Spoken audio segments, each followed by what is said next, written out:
E aí, pessoal, bem-vindos ao Fazendo Diferença Podcast. Eu sou Pedro Mores e hoje nós estamos com um episódio mais do que especial.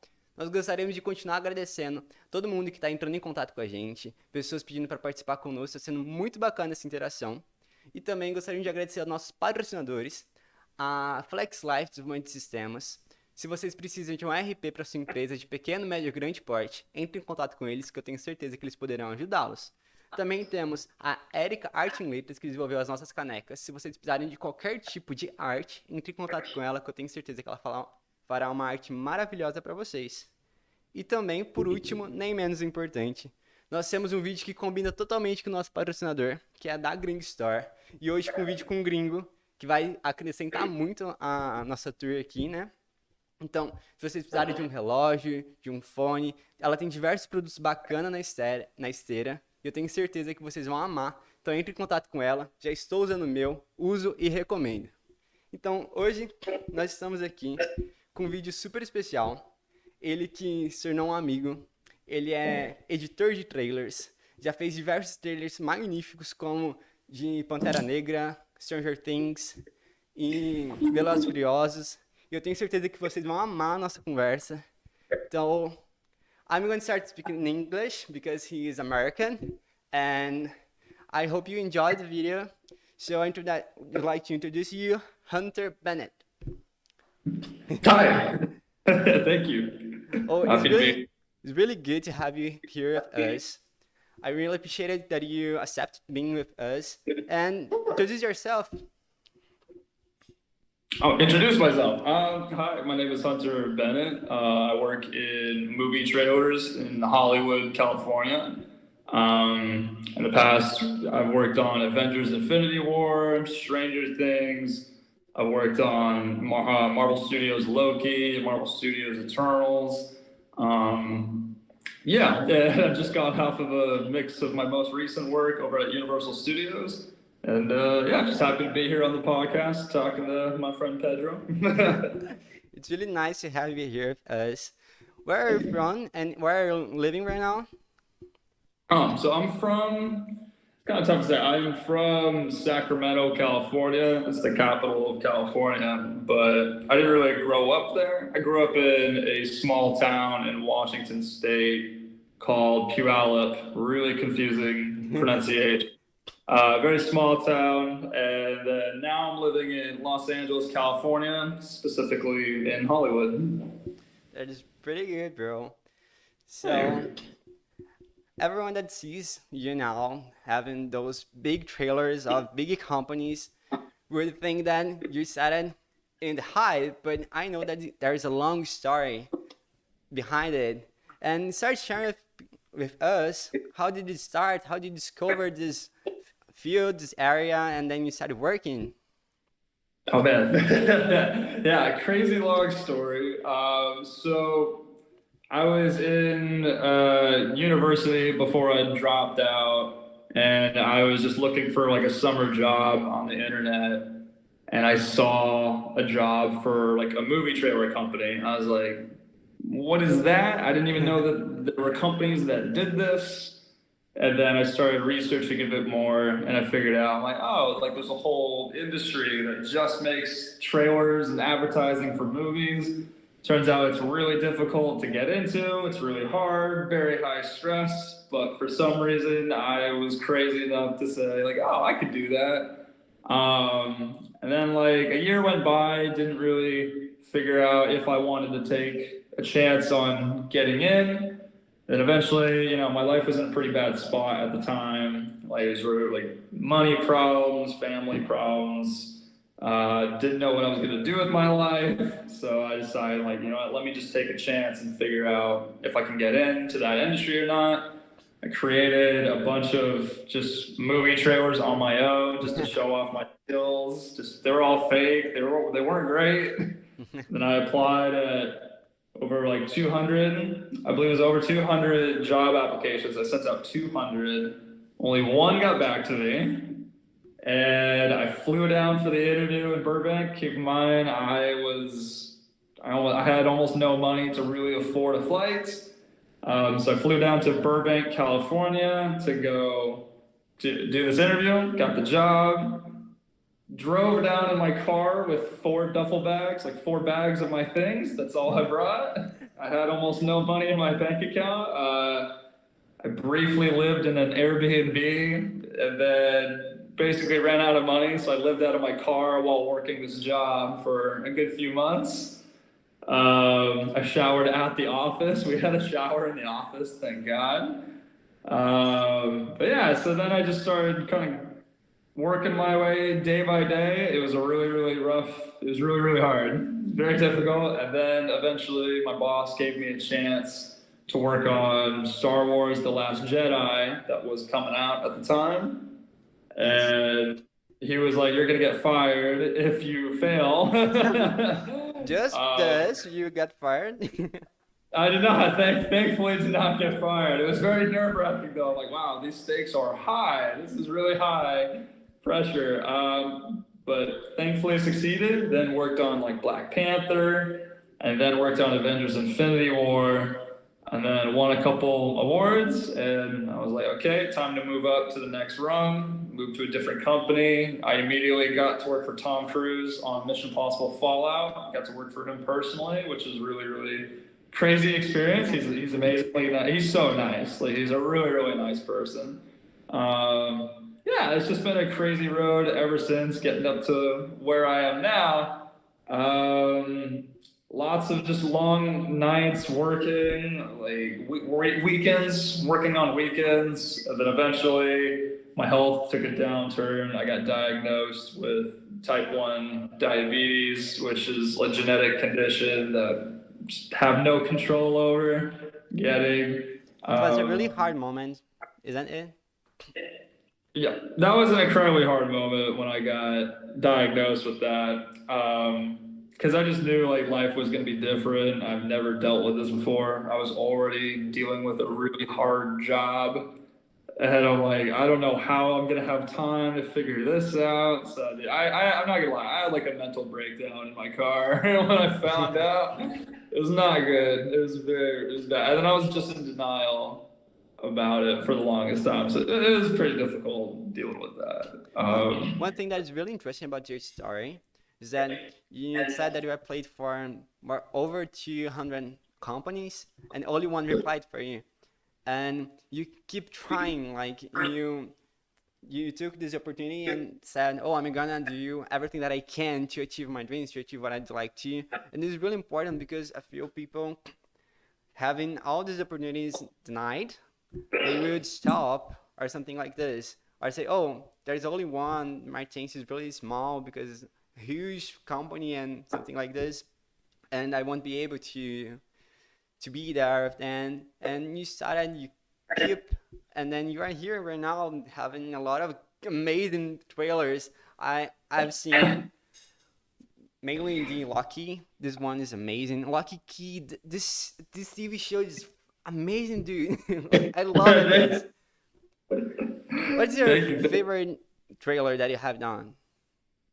My favorite show that I've done is probably, I did this piece for Loki. It was on Disney Plus. It was in the part of the Marvel franchise. And I did this piece called Miss Minutes. It was just all about this little cartoon character in the show. I can send you the link on my portfolio, but yeah, that one is my favorite just because the opening I thought was really funny and clever. It felt really much like the character Loki. It's the cleanest piece I've ever cut. Like every single cut, I think, is exactly what it should be. Sometimes clients have different opinions, which is okay. But my opinion was like, these are all perfect shots, and it was I think it's my best work. And then it also helped too because I cut that. That was my first trailer coming back into the movie industry after the pandemic. I had gotten laid off because Hollywood pretty much like shut down during the pandemic. Yes. So that was my first trailer getting back into the game. There's a lot of pressure to nail it. And I'm like, oh God, I don't want to get fired or laid off again. So it was high pressure and I think I pulled it off. So that one was that's definitely one of my favorites. And then as far as the most important thing I've ever cut, I was on Black Panther back in, I believe it was 2018. And I was supposed to cut a female focused TV spot, which is like a 30-second ad. And my boss everybody was kind of treating it like it was a throwaway, like, oh, this doesn't really matter, it's just a female spot. Meanwhile, I took it very, very seriously.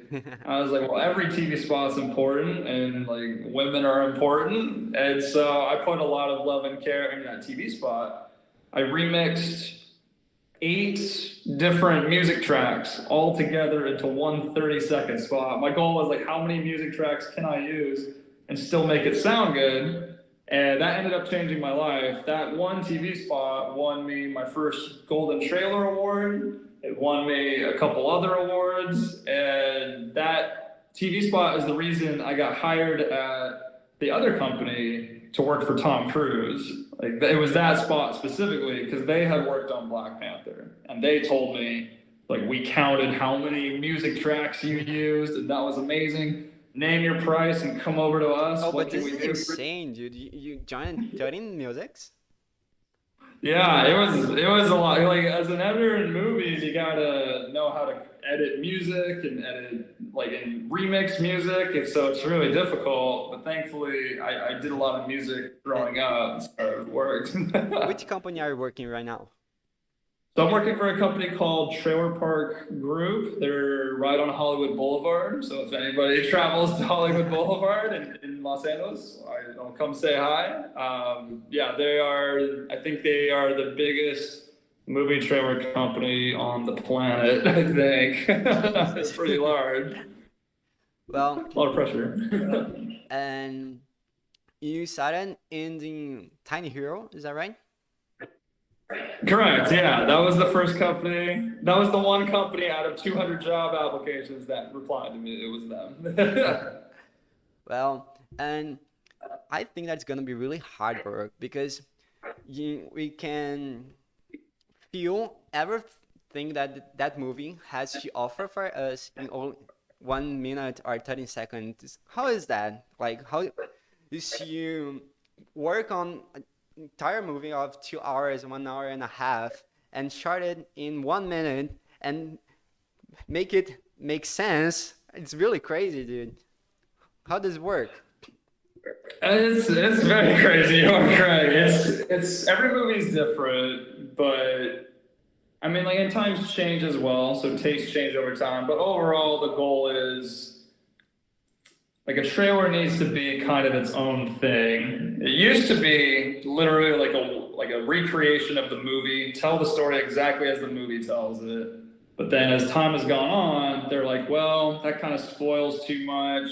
We don't want to give away the whole movie. So now in a trailer, the goal is, like, in 1 minute, you need to create basically a new movie, a new piece of media that still represents the movie you're on, but it can't give everything away. So it's really, really challenging to kind of like walk that line between revealing too much and revealing too little. The main goal is always, okay, what is the most interesting part about this movie? How can we highlight that completely to show off, like, kind of the most attention-grabbing parts of the movie, which it sounds straightforward, but it's always a nightmare. It's hard because some movies can be really complicated. So it's like, what part do I focus on? Other movies can be really straightforward. It's like, okay, like John Wick 3, phenomenal movie I got to work on. Really easy to tell that story because it was very straightforward. It's just John Wick is on the run from an assassin organization. Everybody's trying to kill him, and he needs to figure out a way to get out of that situation. It's pretty straightforward, and that's what kind of made it fun. Is like, okay, cool, we just have to show off really awesome action scenes. So just cut to Keanu Reeves on a horse shooting a dude on a motorcycle. And then you have to edit your own music. I get really custom with my music. I like to remix stuff and change everything up. My main goal every trailer I cut is like, how can I make this feel special and memorable? So somebody watching this doesn't feel like their time is being wasted. They feel like, wow, I want to watch that again because it was really cool what they did right here or over here. And so I I'm always very happy when I see the comments on my work and somebody says like, wow, this is phenomenal, can't stop rewatching, stuff like that. It's not to boost my ego, but it's just because I'm like, wow, my goal to make this person feel excited and happy at watching this works. So that's ultimately what we do. Ultimately, the goal is, how can I get this person excited to watch whatever show or movie I'm working on? Yeah, this is pretty good, dude. Like, before you start making this, which superhero or which movie was your favorite? Oh boy. Let me see. Black Panther was definitely my favorite just because I felt it was like a very special movie. I also just felt really connected to it because I got to talk with the director of Black Panther, and he gave me he left me a voicemail that was like a motivational speech basically. It was the coolest thing ever. So that one was definitely my favorite. I'm more oriented to like electronic / hip hop music. So getting to work with music like that was really phenomenal. And then I did like working on Loki as well. That was a really, really great show to work on. I was so happy. I was just so grateful to be back in the industry because I was about to leave the industry because I got laid off, couldn't get a job back. And then thankfully my company literally called me up, said, hey, we're back in business. What's it going to take to get you over on our team? And I was like, oh, thank you. And so that was it's really a good point because 2020 and 2021 was really hard for everyone. And mainly for this field, Hollywood was broke actually because they had to stop completely. So how was it for you? Like, what have you done in this period of time? How's that? Oh my gosh. 2020 was by far the hardest year of my life, to be honest. I had gotten laid off. I was moving. I was having to move a lot. I tried to move back in with my parents, but the situation wasn't too good back home. So then I ended up just applying to a bunch of jobs so I could just get anything to afford an apartment again, because I'm like, well, living at home is just not an option with the parents. It's just not an option. Got a job working in video game trailers, which is really difficult. That stuff is difficult because they don't really care about the trailers in video games because all that matters is how good the game is. That's all they really care about, which is great. Go ahead and focus on, but that means my job isn't quite as necessary. So it's totally different. Pay is lower. Yeah, pay is lower. Hours are crazier. I'm like, this is not fun. I got a new disease I'm dealing with. I was trying to figure out how to treat that. My health insurance wasn't paying for anything. So that was also really difficult to deal with. I was in a relationship at the time that quite frankly was I'm not trying to backtalk or bad talk anyone. I'll keep her personal details private, but she was definitely very emotionally abusive and stuff. So it just made everything really difficult, just going through life. My parents had gotten COVID eventually as well, which was really worrying. And yeah, it was toughest year of my life because of all those things. It was just one thing after. I even got my car towed, and my driver's license was denied to renew it because you have this. Yeah, you have this new disease called type 1 diabetes, so we have to do this whole medical investigation in order to see if you're okay to drive. And so it was just a nightmare to deal with all these things at once, all in 1 year, just one thing after another. So 2020, roughest year of my life, to be honest. But I feel bad that other people probably had it even worse, and that honestly breaks my heart to hear. So 2020, let's not repeat that.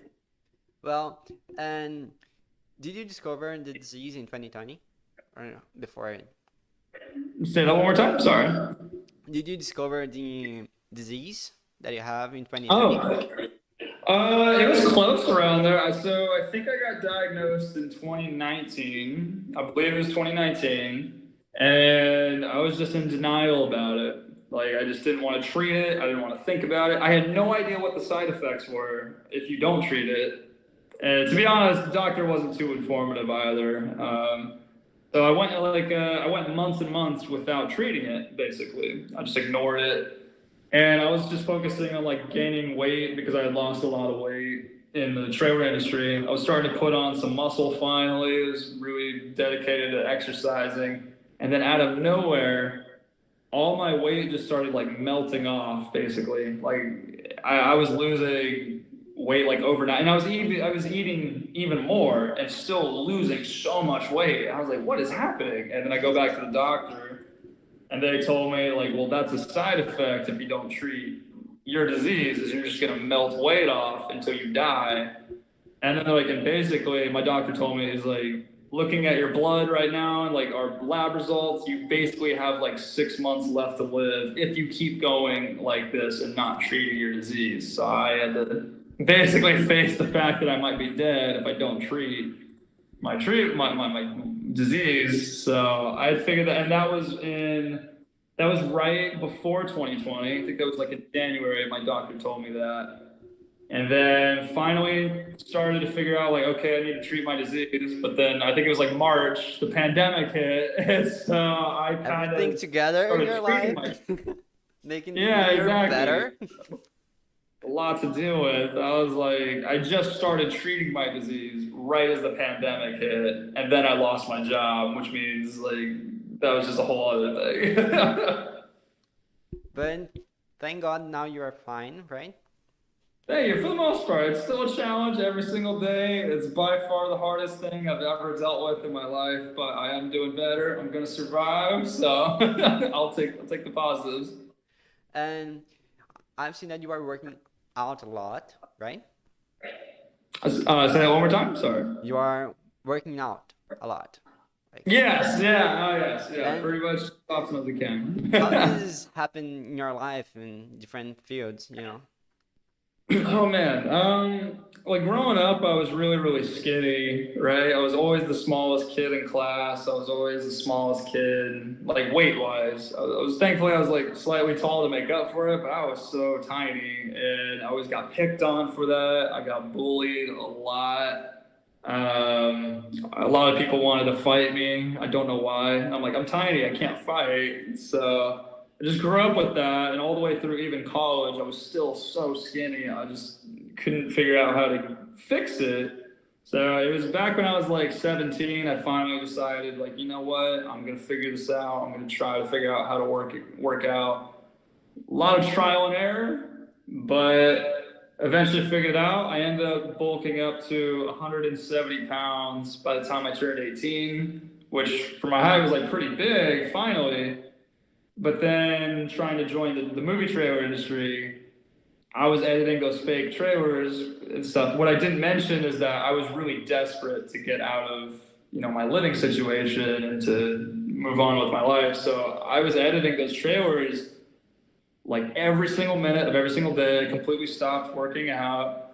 I would fall asleep at the computer, wake up, continue trying to edit trailers, fall asleep at the computer, wake up, continue. I barely ate. I lost, I think it was like 15 pounds in a month, which is a lot. Changed completely. Yeah, my life changed completely because I'm like, I need to get out of this situation, and then I'll just work out again, bring my weight back up. Never happened again for the longest time because movie trailers, it's a really, really intense field. The hours are crazy. So then I just went years of being like skinny again, which was not fun because I'm like, all that hard work went to waste. But then once I got to like my third company in the movie trailer industry, hours were nicer, everything was much more calm. So I started working out again, but then I got diagnosed with this disease, which causes me to lose weight. So I was like, you gotta be kidding me. And so it was like another year of just struggling with that. And then finally, since joining my new job, been working out for the most part. I've been a little bit off my schedule recently, but I put on like a good 20 to 30 pounds of muscle again. So definitely feeling better. Still have a long way to go to what I want, but it's definitely better than where it was. It's really, really funny, dude. And yeah, crazy. I'm really happy that you're fine right now because you are an awesome guy. And imagine lucky trailer without you, dude. Thank you so much, man. I really appreciate it. I appreciate it too. And I'm happy to be here.